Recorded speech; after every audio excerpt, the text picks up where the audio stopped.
और आरक्षण को बढ़ा करके 15% किया जाएगा। आप सोच के देखिए, वेलफेयर स्कीम, हाउसिंग स्कीम एक वेलफेयर स्कीम है। इस वेलफेयर स्कीम में धार्मिक एंगल जोड़ा गया है और उस धार्मिक एंगल के अंतर्गत मुसलमानों के लिए for the Muslims there would be 15% reservation. नमस्कार। देखिए, जब हम अपने देश का परिचय देते हैं तो कहते हैं भारत एक धर्मनिरपेक्ष देश है, यानी सेकुलर है। हमारे नेता भी सेकुलरिज्म की माला जपते रहते हैं, अक्सर नई नई परिभाषाएं बताते रहते हैं, खासकर वहाँ जहाँ कांग्रेस की सरकार है। दरअसल कांग्रेस का सेकुलरिज्म इस समय कटघरे में खड़ा नजर आ रहा है। बिना किसी रोक टोक के, बिना विचार किए हुए, सिर्फ अपने वोट बैंक को साधने के लिए कर्नाटक में जो कुछ भी कांग्रेस ने किया है वो देश पचा नहीं पा रहा। कांग्रेस सरकार ने एक ऐसा फैसला लिया है कर्नाटक में जो कांग्रेस की तुष्टीकरण की नीति को साफ दिखाता है।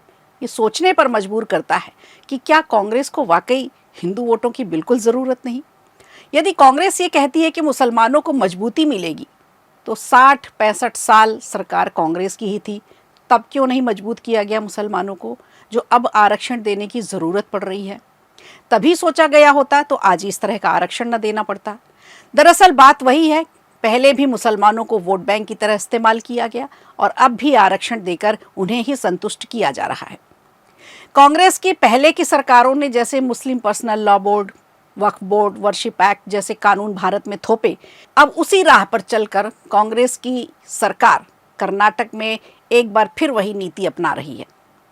कर्नाटक राज्य के मुस्लिम समुदाय को दरअसल एक बड़ा तोहफा दिया है कर्नाटक की कांग्रेस सरकार ने। अब सरकारी कॉन्ट्रैक्ट में रिजर्वेशन का फायदा देने वाली कांग्रेस की कर्नाटक सरकार आवास योजनाओं में भी मुस्लिम समुदाय को ज़्यादा से ज़्यादा आरक्षण देने का फैसला कर बैठी है। आपको बता दें, पहले मुस्लिम समुदाय के लोगों के लिए योजना के चलते 10% का कोटा आरक्षित था, जिसमें अब 5% और बढ़ाकर सरकार ने इसे 15% कर दिया है। आपको बता दें, इस संबंध में आज से ठीक 2 दिन पहले एक प्रस्ताव पारित किया गया था, जिससे राज्य के शहरी और ग्रामीण इलाकों में आवास विभाग की योजनाओं का सबसे ज़्यादा लाभ मुसलमानों को मिले। इस मामले पर कर्नाटक के उप मुख्यमंत्री DK शिवकुमार का कहना है कि राज्य के लिए ये फैसला ज़रूरी था। हालांकि हम और आप अच्छी तरह से समझते हैं ये फैसला किसके कहने पर लिया गया, यानी बिना हाईकमान के कांग्रेस में कोई फैसले लिए नहीं जा सकते। इस संबंध में उन्होंने सफाई भी दी और अपना बयान दिया कि राज्य में जनसंख्या अनुपात के लिए ये ज़रूरी कदम था। राज्य सरकार के कई सारे प्रोजेक्ट खाली पड़े हैं, इन सभी को भरना ज़रूरी है। इसके साथ ही कर्नाटक राज्य में मुस्लिम आबादी के अनुपात को देखते हुए आवास योजना को 10% से बढ़ाकर 15% किया गया। ये एक ऐसा बेतुका बयान है जिसे हर कोई सिरे से खारिज कर देगा। वहीं दूसरी तरफ कर्नाटक सरकार के इस फैसले पर भाजपा ने विरोध जताया, सवाल उठाए, कहा कि इसे मुस्लिम तुष्टीकरण और वोट बैंक की राजनीति कर रही है कांग्रेस। कर्नाटक के पूर्व मुख्यमंत्री बसवराज बोम्मई ने कहा कि कर्नाटक सरकार लगातार मुस्लिम तुष्टीकरण की कोशिश कर रही है और हिंदू समुदाय के अधिकारों को छीनकर वोट बैंक की राजनीति के चलते मुसलमानों को फायदा दे रही है। सोचिए, कर्नाटक की कांग्रेस सरकार सत्ता के लालच में किस तरह अंधी हो चली है। जिन मुसलमानों को वो अपना हितैषी बता रही है, लेकिन उन्हीं मुसलमानों को कांग्रेस गुमराह भी कर रही है, उन्हें लाचार बना रही है, कमज़ोर बना रही है। वैसे ही जैसे दिल्ली में केजरीवाल ने दिल्ली की जनता को फ्री बिजली पानी देकर लाचार बनाया था। ये कोई पहली बार नहीं है जब मुस्लिम वोट बैंक के लिए कर्नाटक कांग्रेस ने ये किया है। इसके पहले भी कांग्रेस ऐसा कारनामा कर चुकी है।